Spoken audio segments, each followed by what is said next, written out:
ओम ह्रीं अरहं ळमोचिनाडम।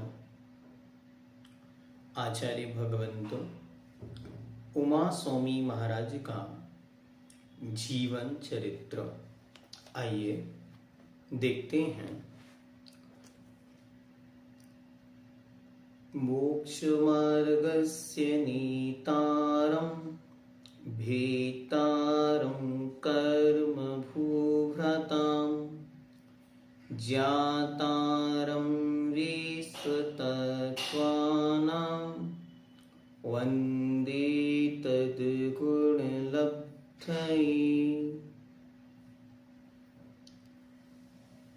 आज से लगभग 1800 वर्ष पूर्व ईशा की दूसरी शताब्दी में आचार्य भगवंत उमा स्वामी हुए। इनका नाम गिद्ध पिच्छाचार्य और उमा स्वाति ऐसे दो नाम भी इनके उल्लेखों में प्राप्त होते हैं। ध्यान से वीरसेन स्वामी श्रीमद् धवला जी में लिखते हैं, तह गिद्ध पिच्छायरियप पयासित तत्तार्थ सुत्ते भी।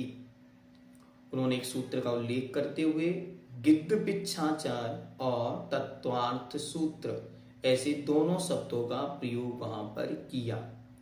तो तत्वार्थ सूत्र ग्रंथ के कर्ता भगवत उमा स्वामी महाराज हैं और उनका दूसरा नाम गिद्ध पिच्छाचार्य भी प्रचलन में प्रसिद्ध है, जिसका मुख्य उल्लेख श्रवण बेलगोला के एक लेख में स्पष्ट रूप से मिलता है। पूज्यवर के जीवन के विषय में बहुत अधिक परिचय नहीं मिलता, क्योंकि पूर्व में आचार्य अपने नामोल्लेख और अपने पारिवारिक उल्लेख को स्थान नहीं दिया करते थे। इस कारण उनका बहुत ज्यादा उल्लेख देखने को, उनके जीवन से संदर्भित उल्लेख देखने को नहीं मिलता।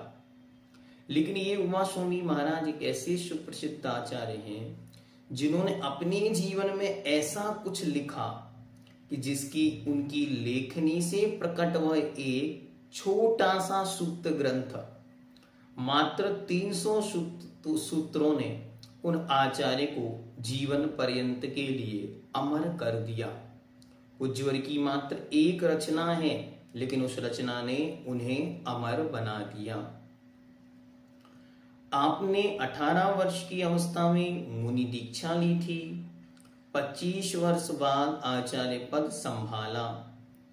आप 40 वर्ष 8 दिन तक आचार्य पद पर रहे।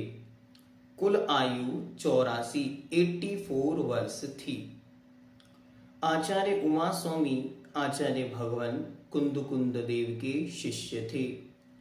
शिष्य मंडली में आपके समान प्रतिभा संपन्न अन्य शिष्य नहीं थे।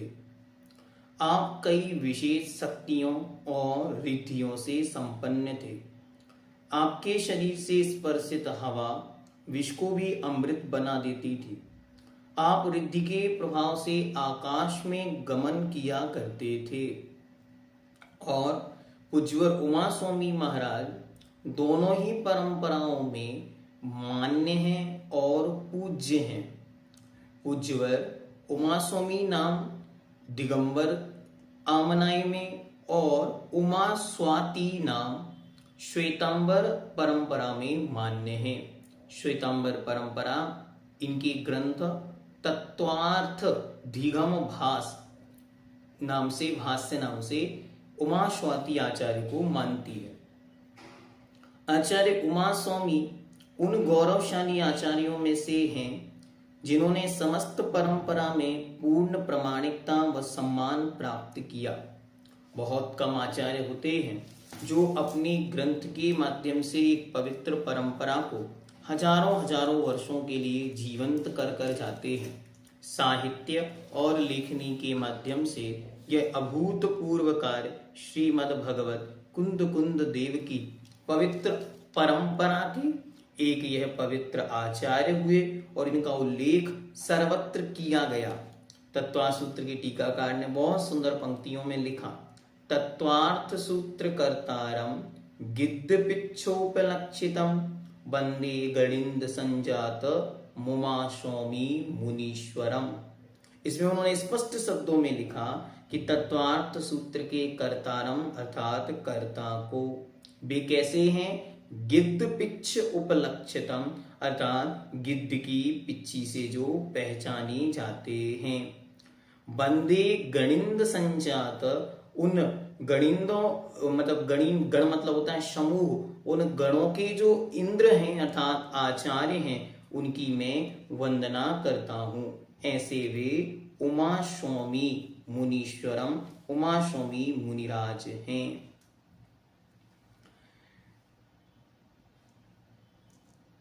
आचार्य उमा स्वामी महाराज के उल्लेख में श्रमणवेल गोला के एक अभिलेख में गिद्धपिच्छ नाम की सार्थकता और आचार्य कुंद कुंद के वंश में उनकी उत्पत्ति बतलाते हुए उमा स्वाति नाम भी दिया है। और वहां पर एक पूरा शिलालेख आचार्य भगवान के विषय में दिखाई देता है। उसमें उन्होंने लिखा, अवधू मां स्वाति मुनि पवित्रे वंशे तदीय सकलार्थ वेदी सूत्रकृतम एन जिन प्रणीतम शास्त्रार्थ जातम मुनिपुंगवेन सप्राणि संरक्षण सावधानो बभार योगी किल गिद्ध पक्षान तदा प्रवत्तेव बुधा यमाहु आचार्य शब्दोत्तर गिद्ध पिच्छम। इस प्रकार उनका उल्लेख बहुत ही सम्मान के साथ किया गया। क्या लिखा है, कहते हैं आचार्य कुंद कुंद के पवित्र वंश में सकलार्थ के ज्ञाता, संपूर्ण अर्थ के ज्ञाता, पदार्थों के ज्ञाता उमा स्वामी मुनीश्वर हुए, जिन्होंने जिन प्रणीत अर्थात जिनेन्द्र भगवान के मुख से खिरी हुई द्वादशांग वाणी को सूत्रों में निबद्ध किया। इन आचार्य ने प्राणी रक्षा के हेतु गिद्ध पिच्छों को धारण किया। इसी कारण वे गिद्ध पिच्छाचार्य के नाम से प्रसिद्ध हुए। अभिलेखीय प्रमाण में जो श्रवणबेल गोल में चंदगिरी और बिंदगिरी दोनों ही पर्वत पर बहुत सारे शिलालेख, जब आप कभी श्रवणबेल गोल जाएं तो उनके दर्शन करके अवश्य आएं। जमीन पर बहुत सुंदर सुंदर लेख अलग अलग भाषाओं में, कन्नड़, प्राकृत आदि आदि में उल्लिखित हैं और उनमें से ही जो उनके अध्ययन किए गए तो इस प्रकार के प्रमाण वहां देखने को आए। अभिलेखीय प्रमाण में गिद्ध पिच्छाचार्य को श्रुत केवली देशीय भी कहा गया। इससे इनका आगम संबंध सातिशय ज्ञान प्रकट होता है।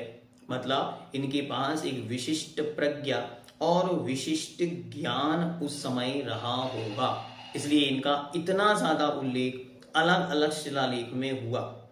तो गिद्ध पिच्छाचार और तत्वार्थ सूत्र, इनका उल्लेख कहाँ कहाँ किया, तो अभिलेख नंबर 40, 42, 43, 47, 50 और 105 और 108 इनमें तत्वार्थ सूत्र, गिद्ध पिच्छाचार्य और उमा स्वामी या उमा स्वाति इनका उल्लेख अच्छी तरह देखने को मिलता है।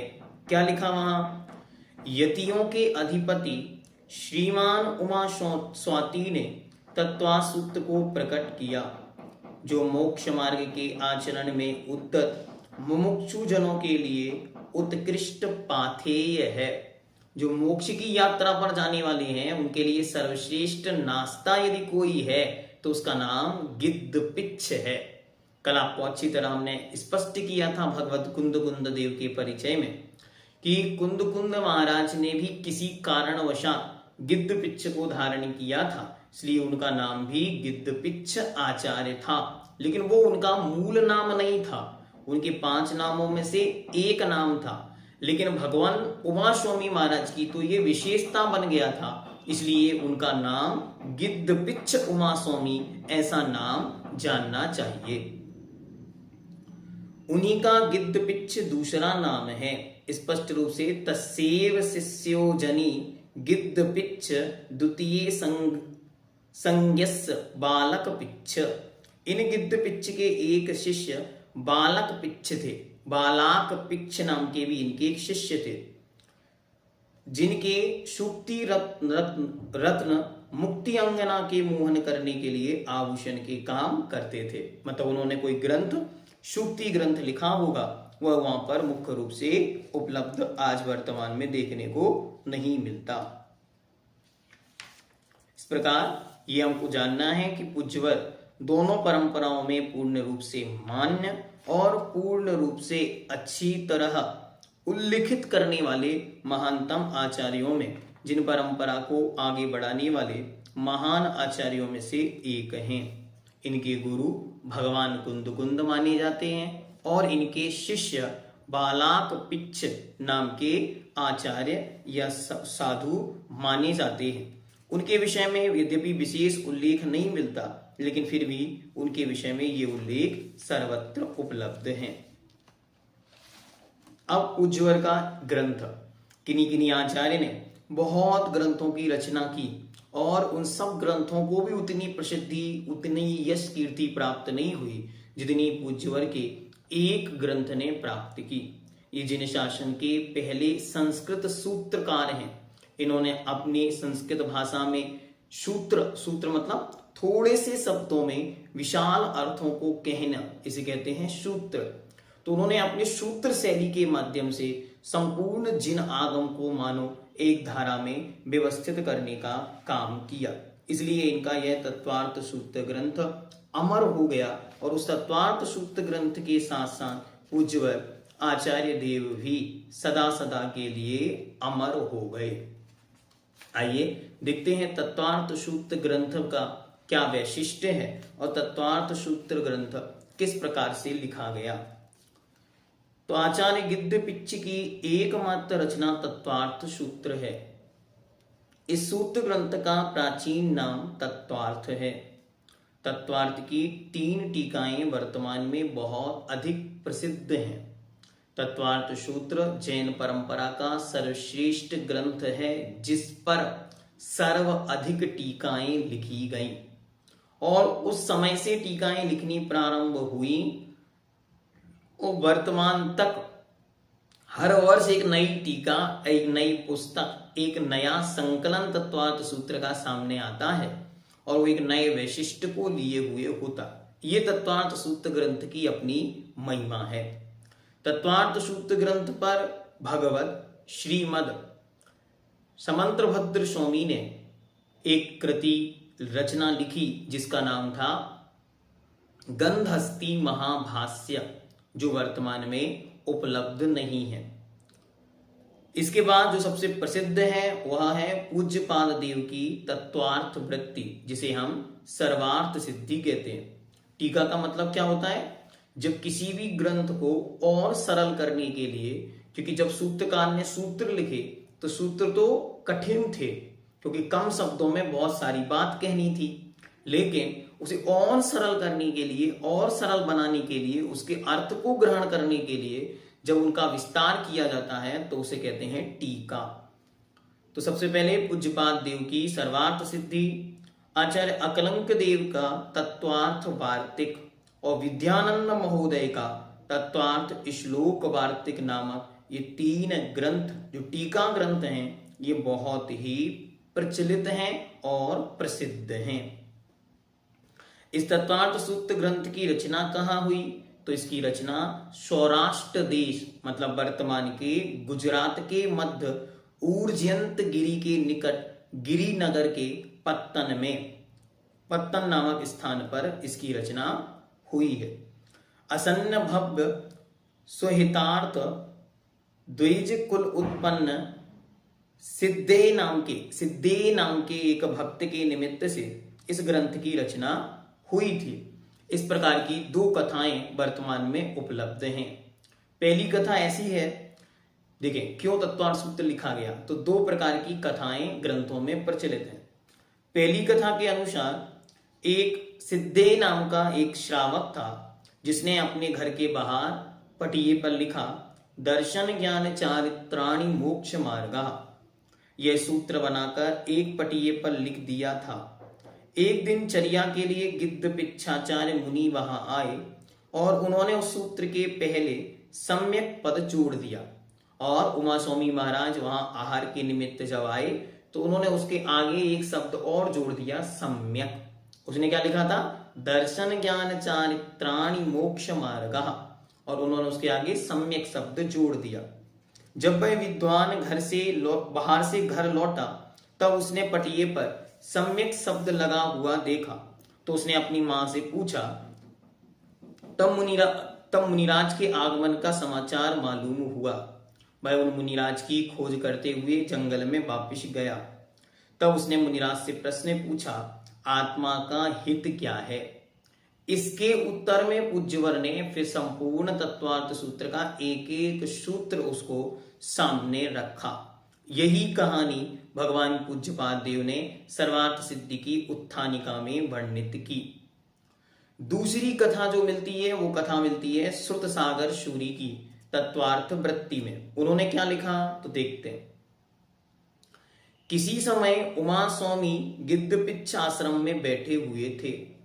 उस समय द्वैपायक, नाम याद रखना, पहला नाम था सिद्धे और दूसरा नाम है द्वैपायक। द्वैपायक नाम का भव्य वहां आकर उनसे प्रश्न किया, भगवान आत्मा के लिए हितकारी क्या है? भव्य के ऐसा प्रश्न सुनने पर आचार्य भगवान ने मंगल पूर्वक उत्तर दिया, मोक्ष। यह सुनकर उसने पुनः प्रश्न किया, भगवान उसका स्वरूप क्या है और उसकी प्राप्ति का उपाय क्या है? तब आचार्य ने अच्छी तरह क्रमशः यह ग्रंथ की रचना की। इस प्रकार की यह कहानी भी देखने को मिलती है। इस प्रकार ये दो प्रकार की बातें उसकी प्रामाणिकता के विषय में मिलती है। दो अलग अलग नामों का उल्लेख भी मिलता है। थोड़ा सा अंतर प्रसंग में है। एक प्रसंग के अनुसार वे स्वयं उसके घर आहार के निमित्त गए और वहां बोर्ड पर सम्यक पद जोड़ा।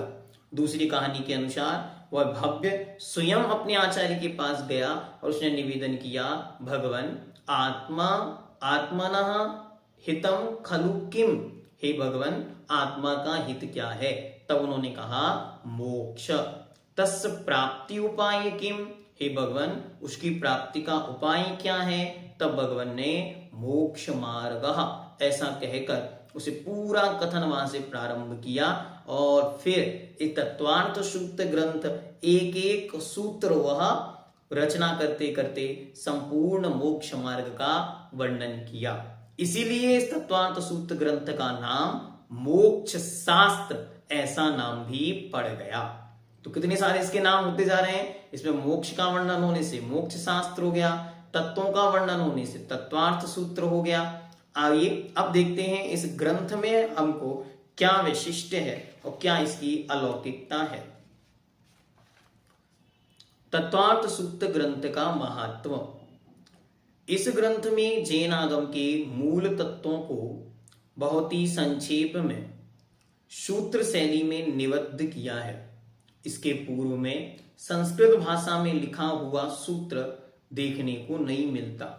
भगवत उमा स्वामी महाराज पहले आद्य संस्कृत सूत्रकार जैन धर्म में प्रचलित और प्रभावित हुए। इससे पूर्व में प्राकृत भाषा का प्रचलन था। भगवान कुंद देव प्रायकर प्राकृत गाथाओं में अपनी बात को रखा करते थे। इसमें कुल 10 अध्याय हैं और टोटल 357 अर्थात 357 सूत्र हैं।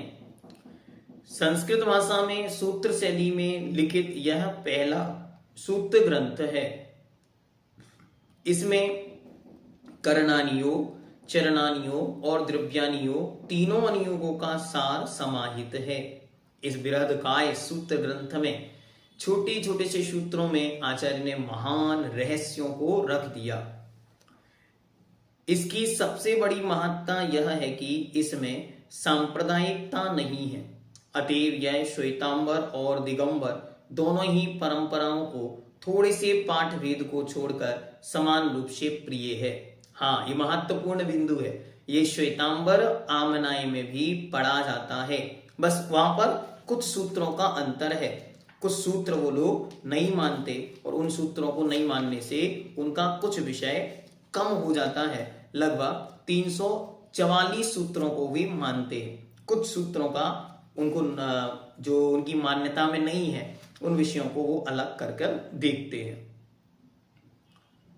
इसकी महत्ता यह है कि सबसे बड़ा दूसरा प्रमाण यह है कि दोनों ही संप्रदायों के महान आचार्यों ने इस पर टीकाएं लिखी हैं। दोनों परंपराओं में बराबर इसकी महत्ता बढ़ती चली गई और आचार्यों ने इसे सरल करने के लिए, जन सामान्य के पठन पाठन के लिए इस पर बराबर अपनी लेखनी को चलाया।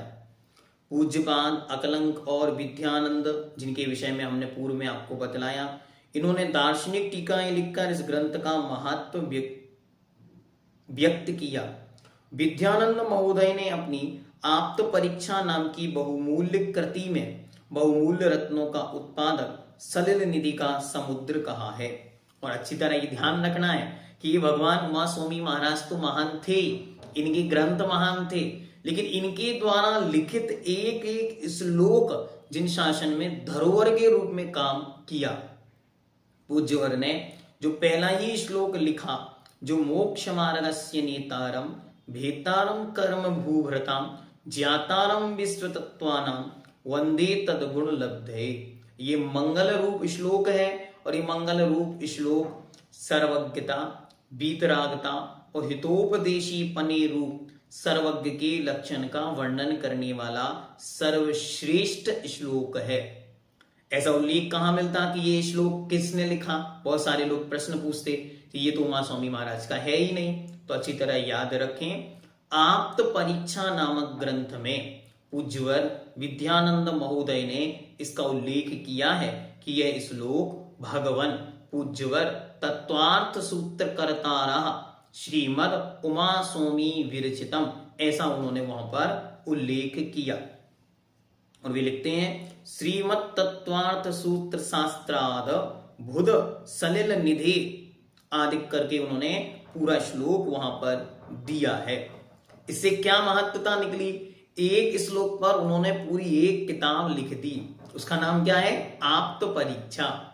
अब और इसके इतिहास को अगर हम देखते हैं तो ये मंगलाचरण पर सबसे पहले आचार्य भगवंत श्रीमद समंत्र भद्र स्वामी देव ने आप्त मीमांसा नाम की किताब लिखी, जिसमें लगभग 164 श्लोक लिखे। फिर उसमें उन्होंने आप्त की परीक्षा की और अन्य मतों में वर्णित आप्त के स्वरूप का खंडन किया। लेकिन जैसे ही आगे वो किताब पहुंची तो आचार्य भगवंत अकलंक देव ने उसी किताब पर 700 श्लोक लिखे और उसका नाम पड़ गया सप्तसती, मतलब अष्टसती। 800 श्लोक लिखे और उसका नाम पड़ गया अष्टसती। फिर जब वह और आगे बढ़ी तो आचार्य भगवंत विद्यानंद महोदय ने उसी किताब पर टीका कहो, विस्तार कहो या उसको और सुंदर बनाने के लिए 8000 श्लोक लिखे और उसका नाम पड़ गया अष्टसहस्री। तो भगवान पूज्य पर उमा स्वामी देव के एक एक शब्द का ये चमत्कार है कि जितनी जितनी उसको आगे बढ़ते चले गए, ऐसी क्या उनकी अलौकिक विद्या, सद् सिद्धि, ये सरस्वती की विशेष कृपा उन पर रही होगी कि उनका एक एक शब्द आगे आगे और विस्तार को प्राप्त हो गया। एक श्लोक पर 8000 श्लोकों की टीका भगवान विद्यानंद महोदय ने लिखी है। तत्वार्थ सूत्र जैन धर्म का सार ग्रंथ होने से इसके मात्र पाठ या श्रवण का फल एक उपवास बतलाया गया है, जो हम सब तत्वार्थ सूत्र के अंत में जो वर्णित पंक्ति है वहां पर पढ़ते हैं, जो इसके महत्व को सूचित करता है। वर्तमान में इस ग्रंथ को जैन परंपरा में वही स्थान प्राप्त है जो हिंदुओं में भगवत गीता, इस्लाम में कुरान और ईसाइयों में बाइबल को प्राप्त है।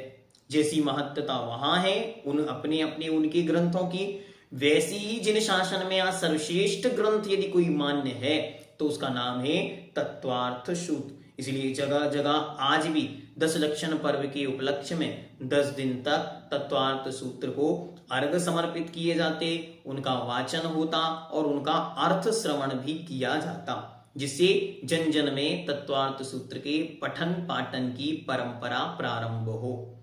ऐसा ग्रंथों में उल्लेख मिलता है, कथा कहानियों में, कि एक समय हुआ था जब तत्वार्थ सूत्र को पढ़ने वाले नहीं मिलते थे। तब क्या होता था, जो तत्वार्थ सूत्र पढ़ना सीख लेता था उस व्यक्ति को हाथी पर बिठाल करके नगर में फेरी लगाई जाती थी। क्यों? इसने तत्वार्थ सूत्र सीख लिया, अर्थात भगवान जिनेन्द्र वीतरागी अरिहंत महाप्रभु के पवित्र जिन शासन को अपने कंठ में इसने धारण कर लिया। और ऐसी परंपरा चलती थी कि बार बार लोग उस तत्वार्थ सूत्र की महिमा को गाते थे। इससे वह परंपरा प्रचलित हुई और आज भी जो तत्वार्थ सूत्र को कंठस्थ करते हैं वे सब पुरस्कार के पात्र हैं, सम्मान के पात्र हैं। इससे पूर्व प्राकृत भाषा में ही जैन ग्रंथों की रचना की जाती थी। इसी भाषा में भगवान महावीर की देशना हुई थी और इसी भाषा में भगवान कुंद गणधर देव ने भी पूर्वों की रचना और अंगों की रचना की थी। पर जब देश में संस्कृत भाषा का महत्व वृद्धिगत हुआ, विविध दर्शनों के मंतव्य सूत्र रूप में निबद्ध किए जाने लगे, तो जैन परंपरा के आचार्यों का ध्यान भी इस ओर आकृष्ट हुआ और इसी के फलस्वरूप तत्वार्थ सूत्र जैसे महत्वपूर्ण संस्कृत सूत्र ग्रंथ की रचना हुई।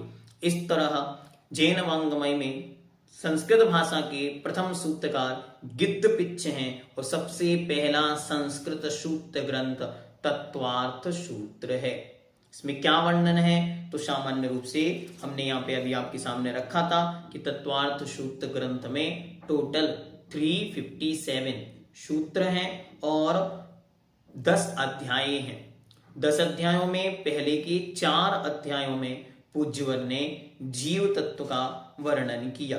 जीव तत्व का वर्णन करते हुए अच्छी तरह उस जीव के महत्व को बतलाने का पुरुषार्थ पूज्यवर ने किया, जिसमें पहले अध्याय में 33 सूत्र हैं, दूसरे अध्याय में 53 सूत्र हैं, तीसरे अध्याय में 39 सूत्र हैं, चौथे अध्याय में 42 सूत्र हैं। पहले अध्याय में सम्यक दर्शन और सम्यक ज्ञान का वर्णन, ठीक। दूसरे अध्याय में जीव तत्व का कथन है, जिसमें जीव के 5 भाव, जन्म, मरण, विग्रह गति, दोनों गतियों के बीच की स्थितियां और लिंग, योनि और शरीरों का वर्णन है। तीसरे अध्याय में पूज्यवर ने ऊर्ध्व अधोलोक अर्थात नरक और मध्यलोक का वर्णन बहुत सुंदर और बहुत ही स्पष्ट शब्दों में, कम शब्दों में बहुत बड़ा विस्तृत वर्णन पूज्यवर ने किया। चौथे अध्याय में ऊर्ध्वलोक, देवलोक का वर्णन, ज्योतिर्मंडलों का वर्णन किया। इसके बाद 5वां अध्याय, यहाँ पे जीव तत्व का वर्णन हो गया। 5वें अध्याय में अजीव तत्व का वर्णन बहुत स्पष्ट शब्दों में किया। अजीव तत्व के वर्णन में महत्वपूर्ण दार्शनिक दृष्टियों को, जो जैन धर्म की दार्शनिक दृष्टि थी, उसे वहां पर पुट किया और उसको उन्होंने विस्तार दिया। जहां उद्गल, धर्म, अधर्म, आकाश और काल, इनका बहुत सुंदर वर्णन वहां पर देखने को मिलता है। टोटल सूत्र इसमें कितने? 42 सूत्रों में पूज्यवर ने जीव, उद्गल, धर्म, अधर्म, आकाश और काल, इन 6 द्रव्यों का वर्णन किया। इसके अतिरिक्त प्रत्येक के प्रदेशों की संख्या, उसके द्वारा अवगाहित क्षेत्र, उनके कार्य, उनके उपकार आदि का वर्णन भी किया। 6वां अध्याय, जिसमें 27 सूत्र हैं, पूज्यवर आचार्य भगवंत गुरुदेव श्री विद्यासागर जी महर्षिराज कहते थे, ये तो 6ठा अध्याय है। 6ठा मतलब स्पेशल, सबसे बेस्ट अध्याय यदि कोई है तो वह है 6वां अध्याय। इस अध्याय में आश्रव तत्व का वर्णन है। आश्रव तत्व का स्वरूप, उसके भेद प्रभेद और किन कार्यों के करने से किस कर्म का आश्रव होता है, कैसे हमारा संसार बढ़ रहा है, इसका वर्णन उन्होंने बहुत सुंदर शब्दों में किया। इसलिए पूज्यवर हमेशा कहते थे कि जब किन्हीं के पास 10 दिन में अतिरिक्त समय नहीं है और बहुत कुछ नहीं पढ़ पा रहे हैं, तो कम से कम 6वें अध्याय का पाठ करें और 6वें अध्याय का अर्थ करें। तो आप सब भी ध्यान दें कि अगर 10 लक्षण में 10 दिन तत्वार्थ सूत्र की वाचनाएं पूरी नहीं कर पा रहे हैं, ये पूरा अर्थ नहीं ग्रहण कर पा रहे हैं, तो कम से कम 6वां अध्याय पढ़ने का पुरुषार्थ अवश्य करें। तत्वार्थ सूत्र के 10वें अध्याय पर बहुत सुंदर एक एक सूत्र की विस्तृत व्याख्या की वीडियोस उपलब्ध हैं। उनकी लिंक हम आपको डिस्क्रिप्शन बॉक्स में दे देंगे, आई बटन में भी दे देंगे, तो आप लोग उसे भी अच्छी तरह पढ़ सकते हैं। आगे 7वां अध्याय। 7वें अध्याय में टोटल सूत्र हैं 39। इसमें भी आचार्य भगवंत ने शुभ आश्रव का वर्णन किया। इसमें व्रतों का स्वरूप, व्रतों को स्थिर रखने वाली भावनाएं, 5 पापों का स्वरूप, सप्तशील, सल्लेखना, प्रत्येक व्रत और शीलों के अतिचार, दान का स्वरूप और दान का फल। 8वें अध्याय में टोटल 26 सूत्र हैं और ये जैन धर्म के कर्म सिद्धांत का एक सामान्य चिंतन, एक सामान्य वर्णन करने वाला सर्वश्रेष्ठ अध्याय है। इसलिए इस अध्याय को पढ़ने से कर्म के विषय में बहुत सुंदर जानकारी हम सबको मिलती है। तो कर्म बंध के मूल हेतु बतलाकर उसके स्वरूप तथा भेदों का विस्तार पूर्वक कथन करते हुए 8 कर्मों के नाम, प्रत्येक कर्म की उत्तर प्रकृतियां, प्रत्येक कर्म की स्थिति, अनुभाग, प्रदेश आदि बंधों का कथन किया है। मतलब उन्होंने बंध के संदर्भ में जो कुछ भी जानने योग्य सरलतम बातें थी वो आपके सामने रख दी। ये हमेशा हमको ध्यान रखना है कि जितना भी कर्म सिद्धांत या जैन सिद्धांत में जीव और कर्म का वर्णन है, ऐसा धरती पर किसी अन्य धर्म संप्रदायों में देखने को नहीं मिलता। इसलिए हम सबको कोशिश ये करनी चाहिए, और पूज्यवर मुनिपुंग सुधा सागर जी महाराज हमेशा कहते हैं, अगर आप अहिंसा, सत्य, क्षमा इनके बारे में अच्छा बोलना, पढ़ना, सुनना जानते हैं तो कोई बड़ी बात नहीं। क्यों? ये तो कोई भी बोल सकता है। अहिंसा पर तो कोई भी मांसाहार ग्रहण करने वाला भी अहिंसा शब्द पर बोल सकता है। लेकिन कर्म सिद्धांत एक ऐसा विषय है जिस पर दुनिया में एक जैन के अलावा कोई नहीं बोल सकता। इसीलिए इस कर्म सिद्धांत की अपनी महिमा है। हम सबको गौमठसार जीवकांड, गौमठसार कर्मकांड, छपड़ासार, लब्धिसार आदि बड़े बड़े ग्रंथों का अध्ययन कर और कर्म सिद्धांत में निष्णात होना चाहिए। उनको पढ़ना, उनको समझना आना चाहिए। 9वें अध्याय में 47 सूत्र हैं। इसमें संवर तत्व का वर्णन मुख्य रूप से किया। संवर और निर्जरा दोनों का इसमें वर्णन आया। संवर का स्वरूप, संवर के कारण, गुप्ति, समिति, 10 धर्म, 12 अनुपेक्षा मतलब 12 भावनाएं, 22 परिश्रय, चारित्र और तपों के अच्छी तरह भेद करके अंतरंग बहिरंग भेद, ध्यान का स्वरूप, काल, ध्याता, ध्यान के भेद आदि करके अंत में 5 प्रकार के साधुओं का वर्णन किया। अंत में अंतिम अध्याय है 10वां अध्याय। महत्वता ये है कि अध्याय का नाम है 10वां और सूत्र है टोटल 9। तो ऐसे उसमें केवल ज्ञान के कारण, केवल ज्ञान का मोक्ष का स्वरूप, मुक्ति के पश्चात जीव कहाँ जाता, उसको दृष्टांत पूर्वक संयुक्ति अच्छी तरह समझाना और मुक्त जीवों का वर्णन। इस तरह यह तत्वार्थ सूत्र का विषय जैन धर्म के मूलभूत समस्त सिद्धांतों से संबद्ध है।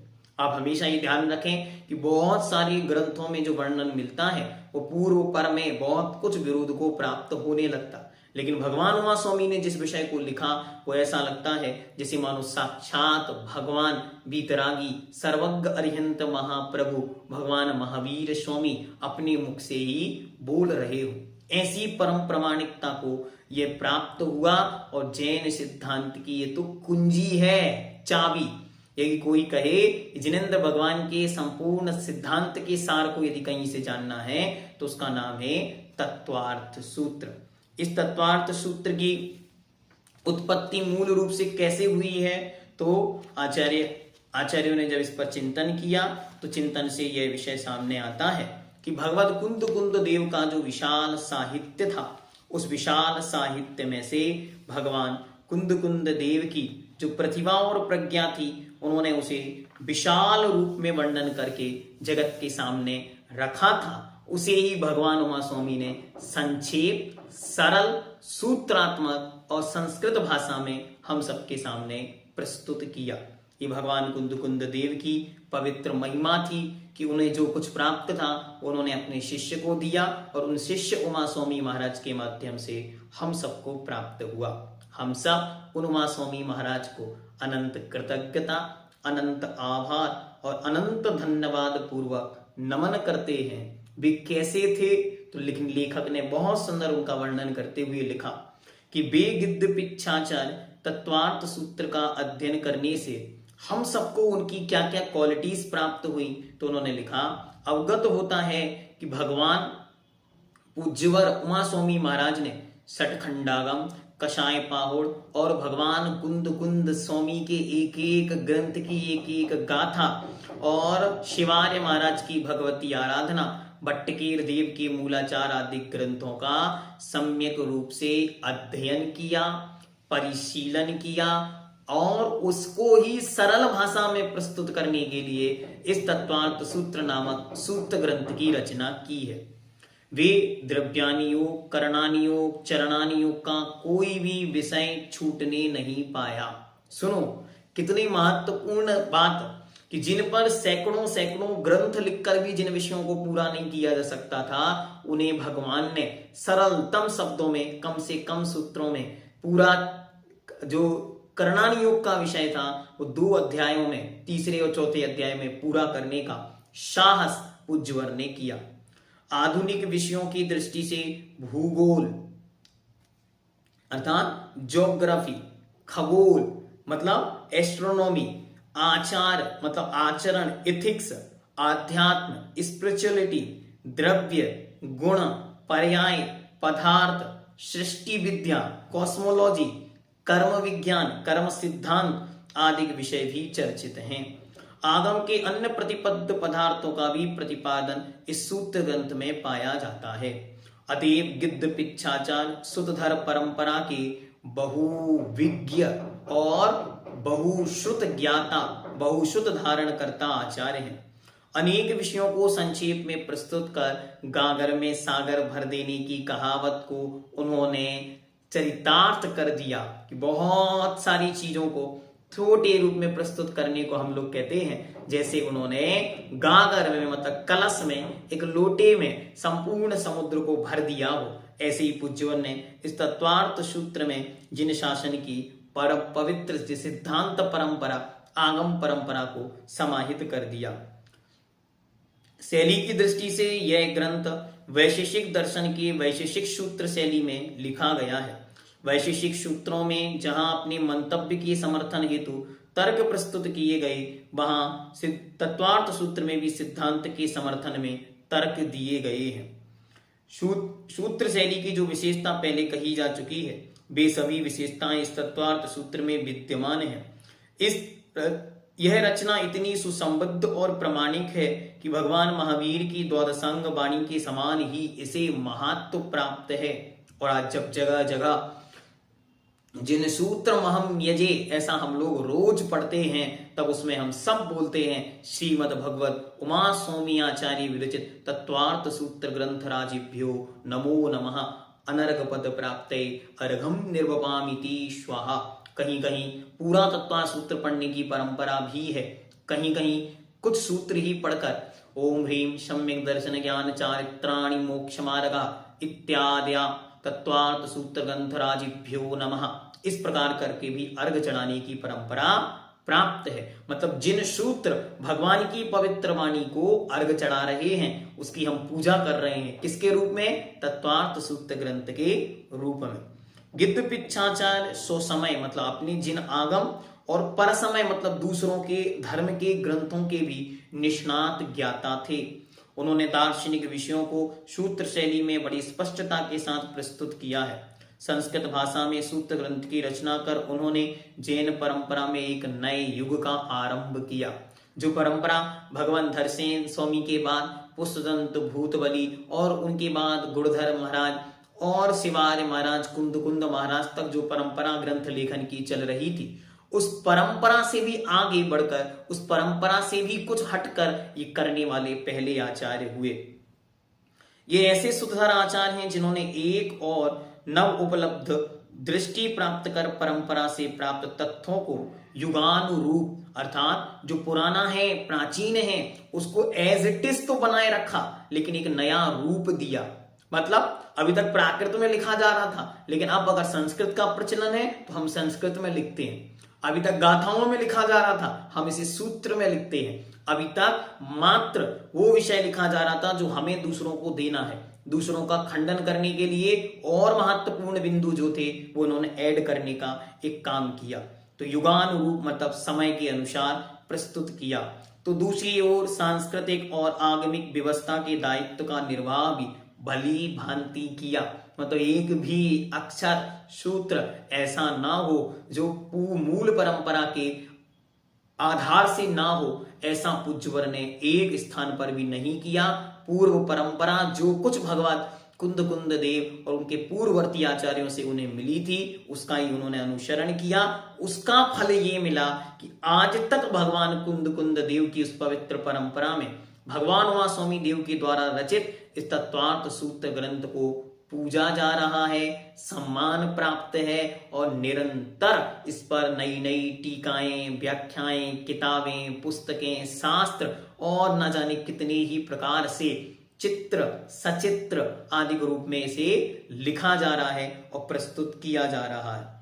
फलतः इनके पश्चात संस्कृत भाषा में भी दार्शनिक, सैद्धांतिक और काव्यादिक ग्रंथों का रचना हुई है। ऐसे भी भगवत उमा स्वामी देव को हम सभी अनंत कृतज्ञता, अनंत आभार और अनंत धन्यवाद पूर्वक अनंतों बार नमस्कार करते हैं और भावना भरते हैं कि आपने जो पवित्र ग्रंथ तत्वार्थ सूत्र रचा, यह हम सब जो भी इस वीडियो को सुन रहे हैं वह उसे याद करके और अपने जीवन में पवित्र जिन शासन की महिमा को बढ़ाएंगे और उसे कंठस्थ करने का उपक्रम सभी करेंगे। तत्वार्थ सूत्र कर्तारं गिद्ध पिच्छोपलक्षितं वंदे गणिंद संजात मुमा स्वामी मुनीश्वरम, मुमा स्वामी मुनीश्वरम, मुमा स्वामी मुनीश्वरम। अज्ञानतिमिरन्धानां ज्ञानाञ्जनशलाकया चक्षुरुन्मीलितं येन तस्मै श्रीगुरुवे नमः। श्रीगुरुवे नमः। श्री परम गुरुवे नमः। सर्व परंपराचार्य गुरुभ्यो नमो नमः। जैनम जयतु शासनम।